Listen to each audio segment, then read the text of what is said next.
Excuse me. So here we are. Brand new disc. This is season 2, disc 4, episode 129, prototype.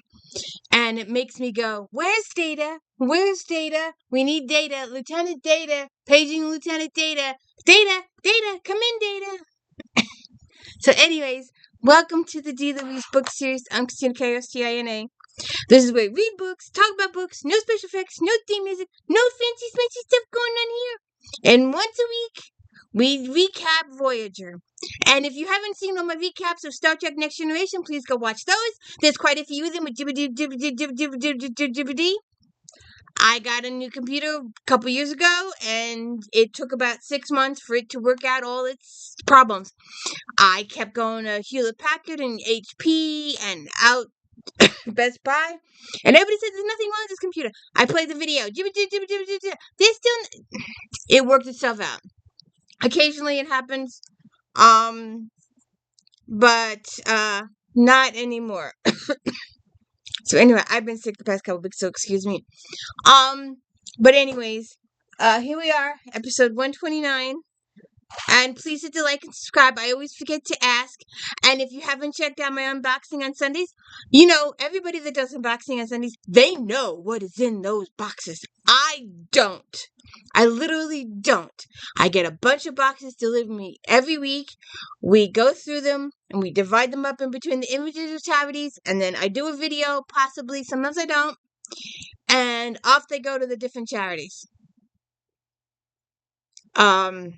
It's rare that I keep one. I usually don't. I usually get rid of them all. I don't have any room. So, check those out.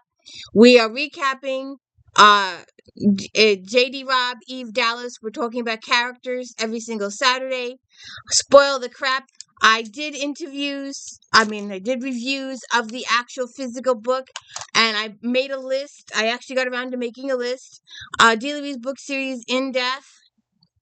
And so that they should all be there. And we're doing them each and every Saturday. And Flashback Mondays. We're working our way through 2017 at this juncture.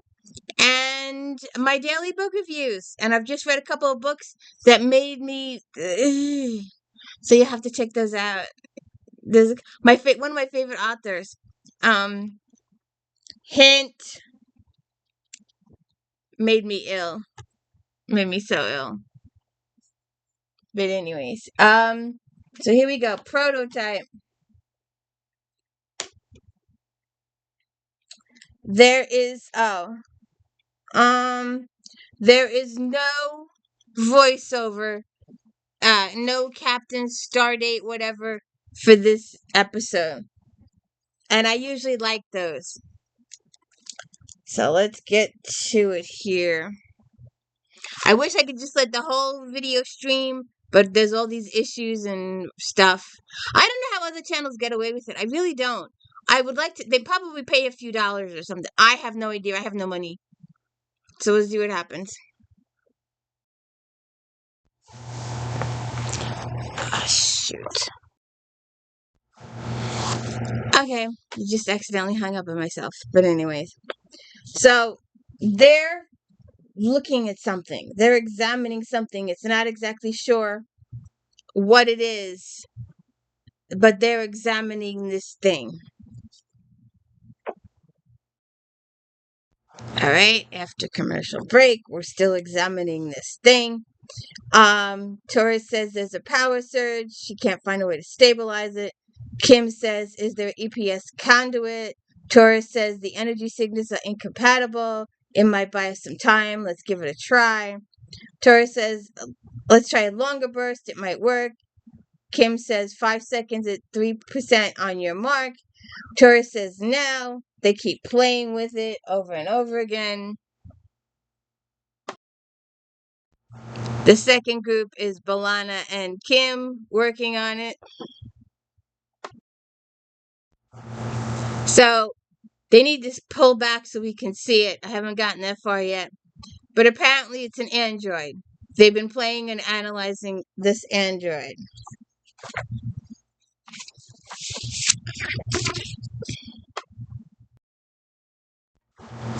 Then we get a Chief Engineer's Log supplemental. I've tried 13 different methods of initializing the robot's power source, and I'm still having no luck. So I've decided to go to the mess hall to recharge my own declining energy reserves. So then she sits down and has a heart-to-heart with Neelix. She's like, I need more coffee. Even though through breakfast isn't officially served for another hour and a half, I'd be happy to pour you a glass of Tragal Nectar. I'll even fix you my special Liberian spice omelet. Just coffee. I'm sorry, Balana, but two pots of Langer's blend is the absolute limit. You're cutting me off? Oh, I guess you're right. It was starting to taste almost palatable.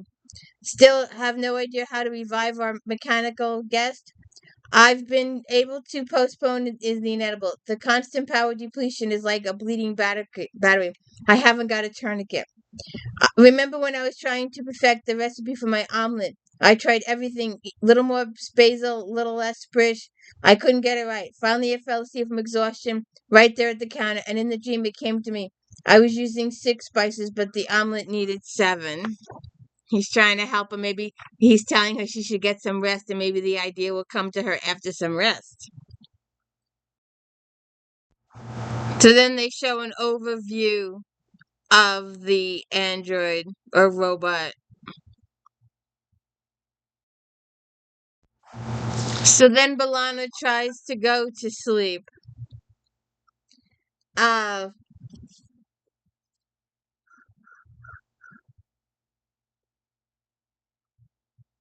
the doctor contacts her. An engineering problem, actually. I thought you might have some insight. I should have to remind you I'm a doctor, not an engineer, right? But this is a typical engineer problem. I've been working on trying to repair a robot.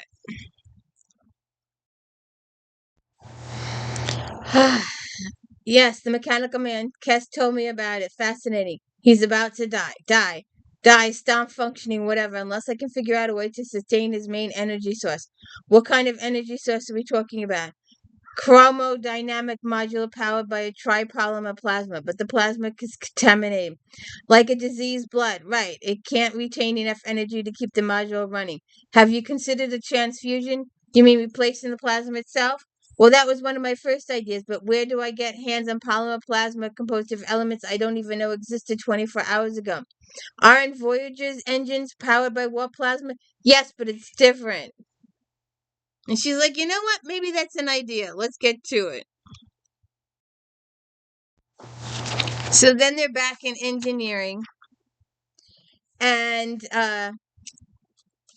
we get a Chief Engineer's Log supplemental. The robot's power module is continuing to function normally using plasma from our warp engines. Repairing its systems has taught me more about robotics than I ever could have learned at Starfleet Academy. And she's explaining to the captain what they're doing and how the relays are working and stuff like that. And then the robot wakes up.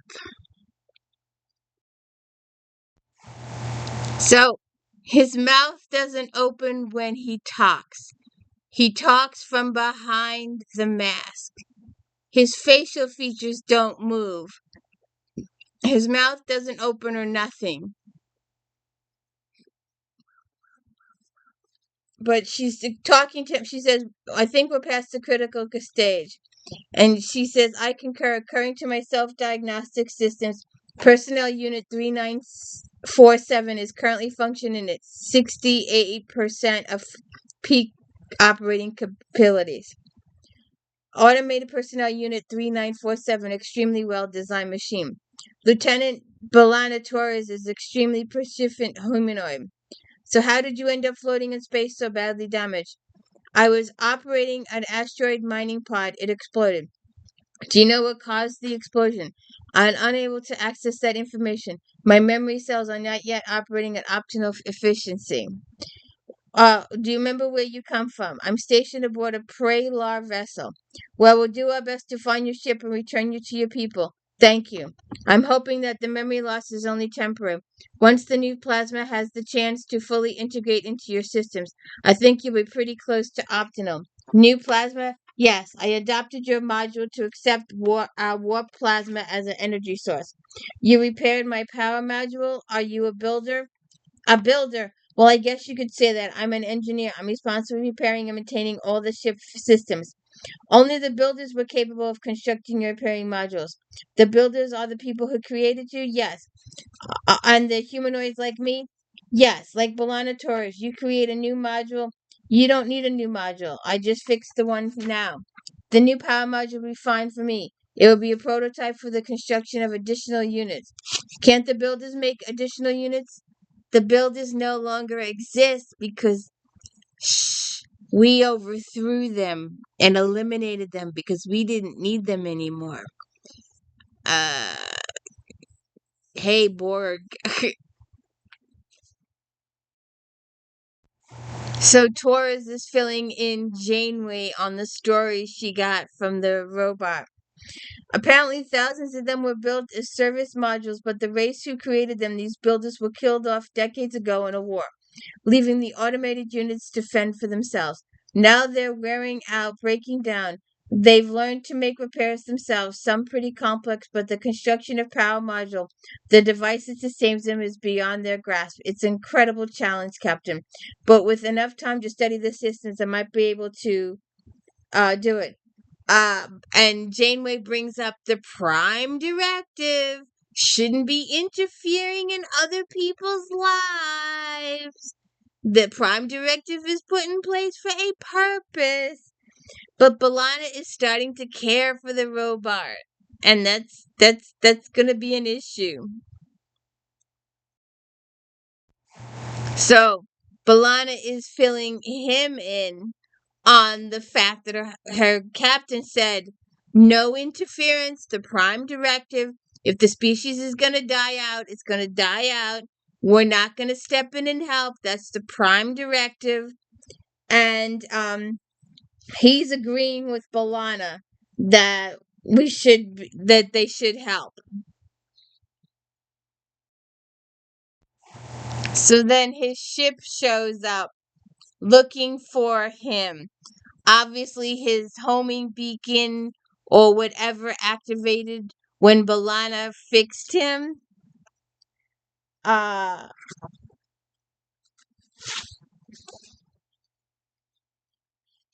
let's see what happens here. So they talk to the guy on the ship. Prela Automated Personnel Unit 6263 request you identify yourselves. I'm Captain Catherine Janeway, the Federation Starship Voyager. What are your intentions, Captain Catherine Janeway? We rescued one of your crew members, Unit 93947. We'd like to return them. We'll prepare to receive the unit. Thank you for your assistance. So Balana is sending him back to his ship with a little care package to help him. And just as he's about to beam away, he puts his arms around Balana and takes her with him back to his ship. So Kim says he's detecting a cryodynamic energy charge in transporter room 2. And she tries to contact transporter room 2. And Chakotay says someone is overriding a transport. It's Taurus and the robot. I can't block it, Kim, and they're being kidnapped back to the other ship. So then he is holding her captive on his ship.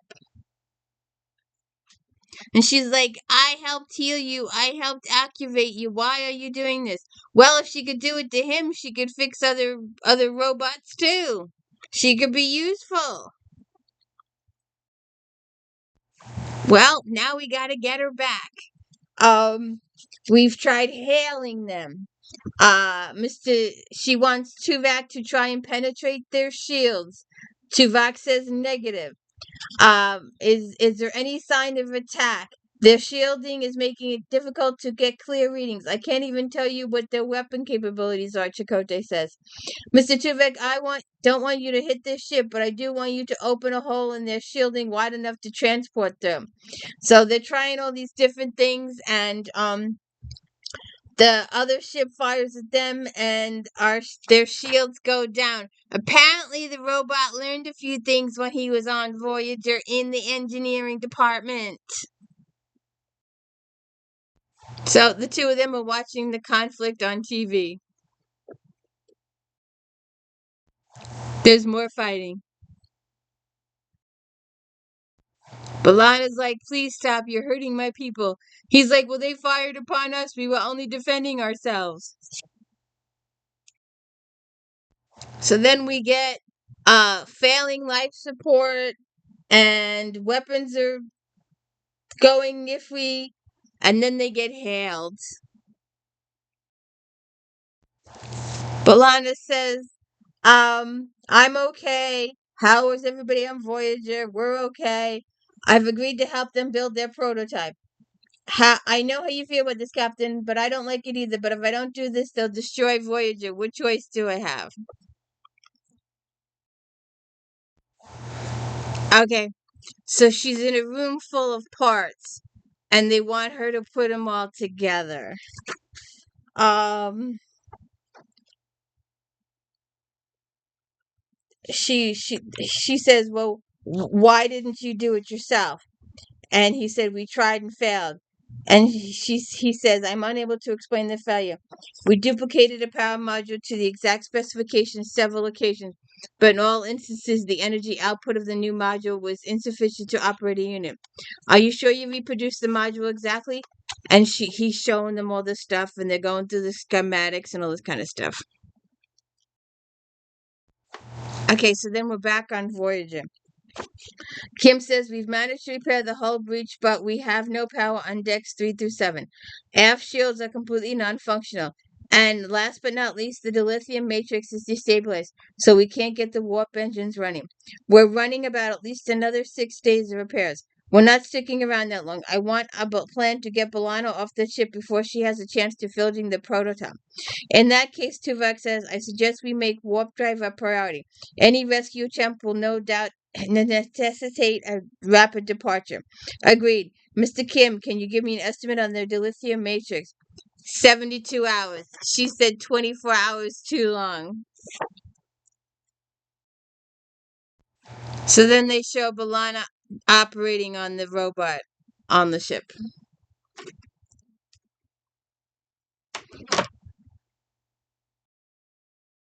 So then we're back on Voyager. And Tuvok says, due to the complexity of their defense field and our power shortage, it is unlikely that we can modify the transporters to beam Lieutenant Torres out. But if we can maneuver inside the field, our transporters could get the job done. Is that a viable option? For a shuttlecraft, it may be. They were able to knock out Voyager shields in a matter of minutes. A shuttle would be even more vulnerable. It would be advisable to get a diversion of some sort to take their attention away from the shuttle.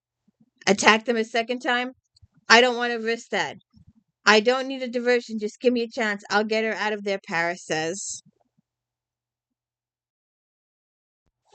So then they show Balana working on the robot again. And you know that once she gets this fixed and up and running, they're going to make her stay and get more of them up and running. Unfortunately, this is a robot ship. There's no food. There's no water. There's no restroom facilities. There's probably no quarters either. She gonna starve to death. So then Chakotay is informing Janeway about their progress on the dilithium matrix, and he says it should be another 6 hours. And she says, if you thought of a diversion, when we were in the Marquise, Bolina liked a linked hollow emitter to deflect ray, project an image of another ship into space. I like it, but do we have enough power? And then Tuvok contacts them. Another ship is approaching. And Balana is working on the robot. And it seems that it worked and it lives. The visiting ship bypasses Voyager completely and starts attacking the robot ship. So then the other ship hails Voyager and says, "Get out of the way. If you don't leave, we're going to hurt you. This is between the two robot ships. This doesn't involve you human." And Janeway's like, "Yeah, but I got a crew person on this ship I want to rescue before I get out of here. Um, Remain at your present coordinates and do not attempt to intervene or you will be fired upon." So then the robot ship gets fired upon. So then Janeway's like, "Diversion! Go get her! Go get her! Go get her!" And Balan is asking him, "Who are they?" "They're automated personnel units of the Kravik homeworld. Robots from another world? Yes. Why are they attacking you? They were programmed to do so by their builders. And Prototype 001 is ready to accept programming. The Kravik builders, the parlor builders, were they enemies?" "That's correct." "Look, maybe Janeway can contact the Kravik leaders and convince them to stop fighting." "That's not possible." "Why?" "The Kravik are also extinct. The robots killed all their builders." So then Paris is on the shuttle trying to make an attempt of rescue. So they went to Voyager, they went to Paris, they went to Voyager, they went to Paris, they went to that's too much for me to do. So they're still trying to work through the field. And Belana says, "If both sides were annihilated, why you continue to war? All automated personnel are programmed to achieve victory. Prototype 001 is ready to accept program. The Kravik ship has penetrated our defense field. Has anyone in all these years ever tried to stop the war? Prayler and Kravik called a truce." "Wait a minute. If both sides called a truce, then why didn't you stop fighting?" "They attempted to do so. We killed them." "I told you." So Paris is still trying to do the rescue, and it's blurry because their ship is shaking. So then Belana says, "When it was anticipated that the war would end, the builders no longer required our services, and they intended to terminate us. In doing so, they became the enemy. We are programmed to destroy the enemy. It is necessary for our survival. Now that you've constructed a prototype, we will soon outnumber the Kravik units. We will achieve victory." And they continue to fight. So then Belana kills the prototype. Belana says she's sorry she killed the prototype, but she can't let it go on. And at that time, Paris beams her out, and it's blurry because the ship is shaking. So then Janeway and Belana are in the mess hall, and Cass is giving them coffee. "I don't know what to say. As far as I'm concerned, you did what you thought was necessary to ensure the safety of this crew. Thank you. It must have been difficult to destroy what you was created. It was necessary. I read your report. It was no small achievement, Belana. You gave that unit life. You should have seen it, Captain. It was incredible. I installed the module, and the prototype looked at me and asked me for program. As I said, it was what must have been difficult. It was necessary," Torres says, and that's where the episode ends. And I was thinking that if they'd had more time, um, shit. I was thinking that if they'd had more time, maybe they just could have reprogrammed, sent a new virus, new programming throughout their computer system, and maybe that would have solved the issue. But they didn't get that far in this. I think Picard tried it at some point. But that is the end of this episode. I made a ton of mistakes. So I don't know if YouTube is going to be nice to me or not. So if this episode ends up really cut up and making sense, that's because YouTube came after me. I hope they don't. Um so this was Prototype. Next week up, we're doing Out of Order again. 131 Alliance, 132 Threshold, and 133 Meld. And please don't forget to check out If Then later this afternoon, Unboxing on Sunday, Eve Dallas on Saturdays, Flashback Mondays, and my daily book reviews. And figure out which book I was just livid over. One of my favorite authors. Oh, uh, during Christmas, I put white um fabric up there, and I put a snow scene. I don't know if you've seen some of my videos with the snow scene, and those lights are blue. It looks really pretty. And because of the popcorn ceiling, they're impossible to put up. So once they're up, they're up. Okay. Have a good one.